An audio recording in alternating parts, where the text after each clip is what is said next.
एक कंफ्यूजन जो काफी स्टूडेंट्स में देखा जाता है वो है एचसीएफ एंड एलसीएम को लेके। आज इस वीडियो में हम एचसीएफ एंड एलसीएम के बारे में बात करेंगे। कुछ ऐसे सिंपल तरीके से हम एचसीएफ और एलसीएम को समझने का कोशिश करेंगे कि आगे चल के आपको इसके रिलेटेड डाउट्स कभी भी ना हो। Hello everyone, I am Umang Jaiswal and welcome to the world of growth 360 degree. Okay, so what does LCM stands for? LCM का मतलब क्या होता है? वो है least common multiple. So LCM stands for least common multiple. And what does HCF stands for? It stands for highest common factor. अब लोगों को मल्टीपल एंड फैक्टर के बीच में भी कंफ्यूजन होता है कि मल्टीपल्स क्या होते हैं, फैक्टर्स क्या होते हैं। तो हम मल्टीपल्स और फैक्टर्स को भी अच्छे से समझ लेंगे। In simple, multiple means multiplication with 1 2 3 और सो ऑन। अगर मुझे बताना हो कि 5 के मल्टीपल्स क्या क्या है तो मैं इसके मल्टीपल्स कैसे निकाल सकता हूं? मैं सिंपली 5 को 1 के साथ मल्टीप्लाई करूंगा, मुझे आंसर आएगा 5। तो 5 इज अ मल्टीपल ऑफ 5। 5 को अगर मैं 2 के साथ मल्टीप्लाई करूंगा तो मुझे आंसर आएगा 10, which means 10 is a multiple of 5। मैं अगर 5 को 3 से मल्टीप्लाई करूंगा तो मुझे आंसर आएगा 15, which means that 15 is also a multiple of 5। तो मैं यहां देख पा रहा हूं कि 5, 10, 15 and so on, all this numbers will be the multiple of 5। एक चीज याद रखना है, multiple infinite amounts of multiples हो सकते हैं कोई भी एक नंबर का। 5 के मल्टीपल्स को मैं लिख के कभी खत्म नहीं कर सकता। तो मल्टीपल जो होते हैं वो इनफाइनाइट नंबर्स ऑफ मल्टीपल होते हैं। अब देखते हैं फैक्टर्स क्या होता है। So what are factors? Factor means a number which divide it exactly without leaving any remainder.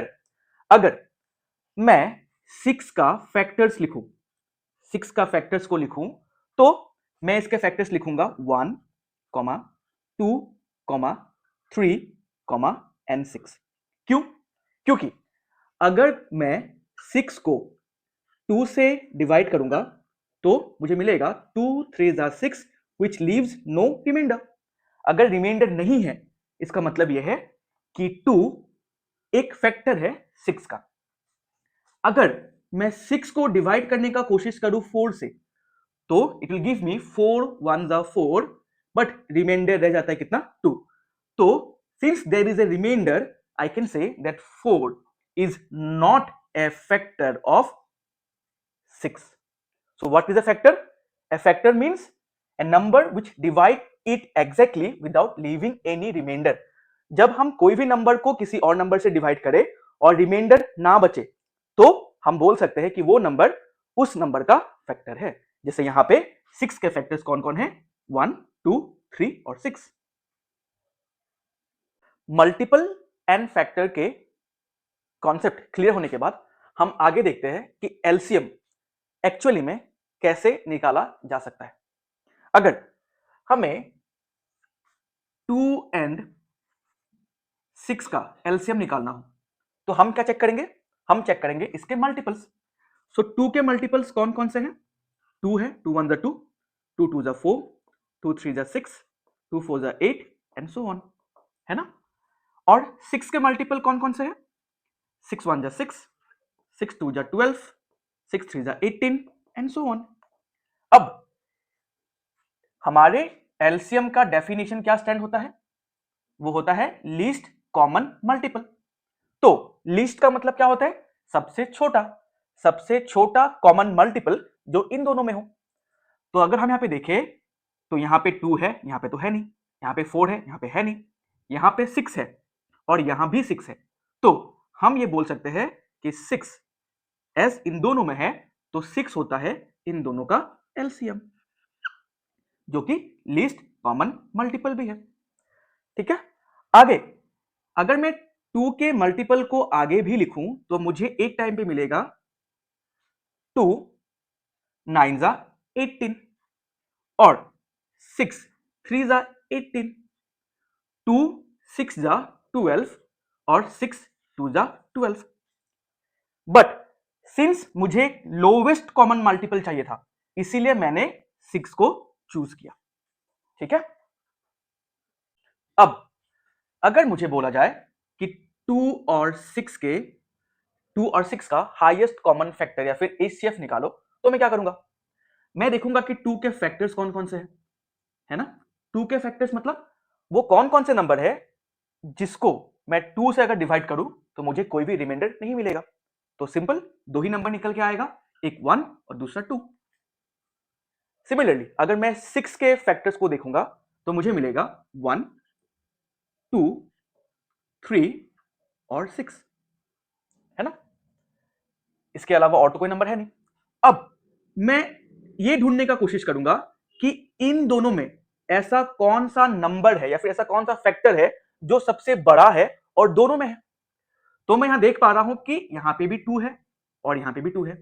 यहां पे 2 के बाद तो कोई नंबर है ही नहीं, तो मुझे मिल सकता है कि कॉमन फैक्टर कौन कौन से है, 2 है एंड 1 भी है। तो मैं लिख सकता हूं 2 and 1 are the common factors, which mean मुझे एचसीएफ क्या मिलेगा, मिलेगा 2। So the highest common factor of 2 and 6 will be 2। एक चीज जो हमें याद रखना है या फिर नोटिस करने वाली चीज है वो ये कि जो एचसीएफ होता है, वो इन नंबरों में से जो सबसे छोटा नंबर हो वो हो सकता है या फिर उससे भी छोटा हो सकता है। जैसे यहां पे 2 और 6 है, तो 2 और 6 में सबसे छोटा नंबर क्या है, 2 है, तो एचसीएफ या तो 2 होगा या तो उससे भी छोटा नंबर होगा। लेकिन जब हम एलसीएम निकालते हैं, जैसे यहां पे हमारा एलसीएम था 6, तो जब दो नंबर हो 2 एंड 6 फॉर एग्जांपल, इन दोनों में से अगर इन दोनों का मैं एलसीएम निकालूं तो एलसीएम निकलेगा या तो सबसे बड़ा जो नंबर है वो या फिर उससे भी बड़ा। ठीक है, तो एचसीएफ होगा छोटा या उससे भी छोटा और एलसीएम होता है बड़ा या फिर उससे भी बड़ा। अब मैं एलसीएम निकालूंगा 2, 6 और 10 का, तो मैं डिवीजन मेथड अप्लाई कर सकता हूं। अब 2, 6 और 10 को डिवाइड मैं कर सकता हूं 2 से, है ना। तो 2 1 जा 2, 2 3 जा 6, 2 5 जा 10। इसके बाद ऐसा कोई भी नंबर नहीं है जो आगे डिवाइड जा सके।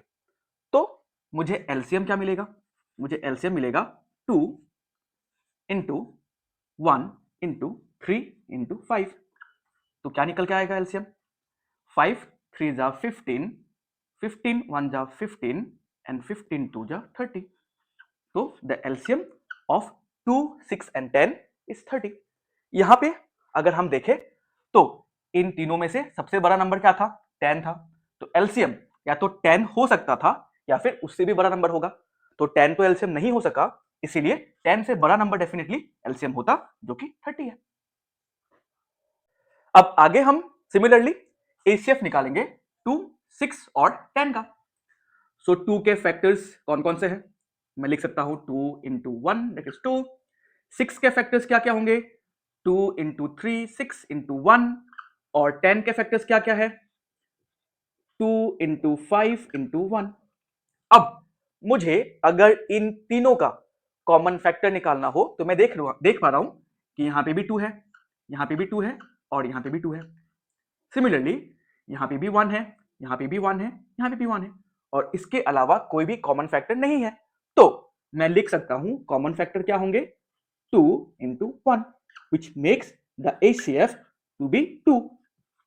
अब जैसा मैंने पहले बोला था, HCF इन तीनों में से सबसे छोटा नंबर होगा या फिर उससे भी छोटा। तो यहां पे हमारा HCF इन तीनों में से सबसे छोटा यानी 2 ही आया। एक एग्जांपल और देखते हैं। अगर मुझे HCF निकालना हो 5 और 7 का, तो 5 के फैक्टर्स क्या क्या है, 5 के फैक्टर्स है 5 और 1। 7 के फैक्टर्स क्या क्या है, 7 और 1।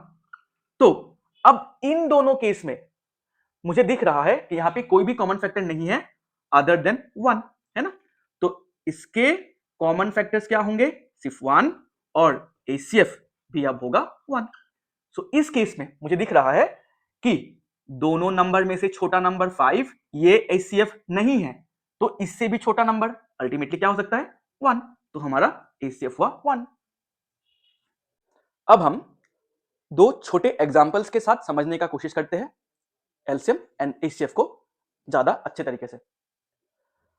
तो हम ये कंसीडर करते हैं कि A, B और C तीन फ्रेंड्स हैं और तीनों फ्रेंड्स ने ये डिसाइड किया है कि वो आज से मॉर्निंग वॉक या फिर जॉगिंग करना शुरू करेंगे। वो एक पार्क में जाते हैं एंड इस पॉइंट से अपना जॉगिंग करना शुरू करते हैं। ए को इस पॉइंट से अपना जॉगिंग स्टार्ट करते हुए वापस इसी पॉइंट में आने में उसे टाइम लगता है 2 मिनट। बी को टाइम लगता है 3 मिनट्स और सी को टाइम लगता है, पकड़ लेते हैं, 4 मिनट्स। यानी ए इस पॉइंट से स्टार्ट करते हुए इस पॉइंट में वापस 2 मिनट के बाद पहुंचेगा, बी 3 मिनट के बाद पहुंचेगा और सी 4 मिनट के बाद पहुंचेगा। तो अगर मैं ये पूछूं कि अगर तीनों ने अपना स्टार्ट इस पॉइंट से कर लिया, वापस वो कब इसी पॉइंट पे आके मिलेंगे, तो इसको निकालने के लिए, इसे फाइंड आउट करने के लिए हमें एलसीएम यूज करना पड़ेगा। तो 2, 3 एंड 4 का एलसीएम क्या होगा? अगर मैं 2 से इसे डिवाइड करूं तो 2 1 जा 2, 3 डिविजिबल नहीं है तो 3 रह जाएगा एंड 2 2 जा 4। अब आगे और डिवाइड नहीं कर सकते तो हमारा एलसीएम निकल के कितना आएगा? 2 इंटू 1 इंटू 3 इंटू 2। 2 3 जा 6, 6 1 जा 6 एंड 6 2 जा 12। So the LCM is 12। यानी अगर ए बी सी इसी पॉइंट से शुरू करते हैं तो वापस 12 मिनट्स के बाद वो फिर से इसी पॉइंट में फिर सब मिलेंगे। एक एग्जांपल देखते हैं एचसीएफ का। तो हम ये कंसीडर करते हैं कि हमारे हॉस्टल में फेयरवेल है और हमें गिफ्ट में 3 चॉकलेट देना है। तो हम लाते हैं किटकैट, हम लाते हैं मंच और हम लेके आते हैं डेयरी मिल्क सिल्क। हम किटकैट लाते हैं 20 पीसेस, हम मंच लाते हैं 15 पीसेस और सिल्क लाते हैं 10 पीसेस। अब हमें किटकैट, मंच और सिल्क का एक एक छोटा सा गिफ्ट पाउच बनाना है इस तरीके से कि सब में इक्वल अमाउंट ऑफ चॉकलेट्स रहे। तो इस केस में हम फाइंड आउट करेंगे इनका एचसीएफ। तो 20 के फैक्टर्स क्या क्या है? 2, 2 2 जा 4 एंड 2 5 जा 10, यानी 5 2 जा 10, 10 2 जा 20। 15 के फैक्टर्स क्या क्या है? 3 इंटू 5 और 10 के फैक्टर्स क्या क्या है? 2 इंटू 5, है ना? अब अगर मुझे देखना हो कि इन सब में कॉमन क्या है तो मुझे मिलेगा 5 इन सब में कॉमन है। यानी कि मैं टोटल ऐसे 5 पाउचेस बना सकता हूं जहां हर एक पाउच में 4 किटकैट होंगे, 3 मंच होंगे और 2 सिल्क होंगे। तो ये रहा एक प्रैक्टिकल एग्जांपल एचसीएफ का। ओके, सो आज का इस वीडियो को हम यही खत्म करते हैं। एलसीएम एंड एचसीएफ का कुछ न्यूमेरिकल्स हम आगे और भी करेंगे ताकि इसके कॉन्सेप्ट्स में कोई भी डाउट्स ना रहे। फिर मिलेंगे in the next video. Till then stay tune and keep watching.